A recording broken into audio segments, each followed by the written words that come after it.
બનાસકાંઠામાં આંબલિયારા ગામે કેડસમાં પાણી ભરાયેલા છે। જી હા, સાબરમતીમાંથી પાણી છોડાતા ગામના રસ્તા જળમગ્ન થઈ ગયા। મંદિરો અને ઘરોમાં પણ પાણી ભરાઈ ગયા છે। ગ્રામજનોએ આગમચેતી વાપરી ઘરવખરીને ખસેડી નાખી છે। ઘરવખરી સામાન પણ એ તમામ સલામત જગ્યા પર લઈ જવામાં આવ્યો છે, જેથી નુકસાન ઓછું થયું છે। ખેતરો પાણીમાં ગરકાવ થતાં ખેતીને પણ ભારે નુકસાન થયું છે। ગામમાં અવરજવર માટે માત્ર ટ્રેક્ટરનો જ ઉપયોગ કરવામાં આવી રહ્યો છે।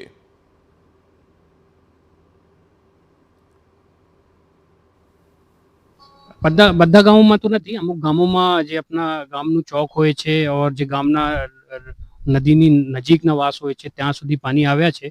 ઘરોમાં પાણી જવાની અત્યારે કોઈ એવી રીતે મેજર કોઈ ન્યૂઝ નથી, પણ અત્યાર સુધી પણ એડમિનિસ્ટ્રેશન અત્યાર સુધી એક્ટિવમાં છે કે કોઈ પણ સંજોગોમાં કોઈ ઘરોમાં પાણી આવે તો એની તુરંત લોકોને સારવાર મળી શકે એવી રીતે એડમિનિસ્ટ્રેશન એલર્ટ છે। હશે પણ 25 વર્ષથી તો હું જોતો આવ્યો છું અને પાણી આવે છે અને ગામની અંદર કેડ સમાના છાતી સુધીના પાણી ઘણીવાર આવી જાય છે અને ગામમાં ઉરકા સિવાય કે ફરી એકાવી પરિસ્થિતિ છે નહીં, બરોબર। બીજું કોઈ ગામમાં 4 થી 5 ફૂટ પાણી ભરાયેલું છે હાલમાં।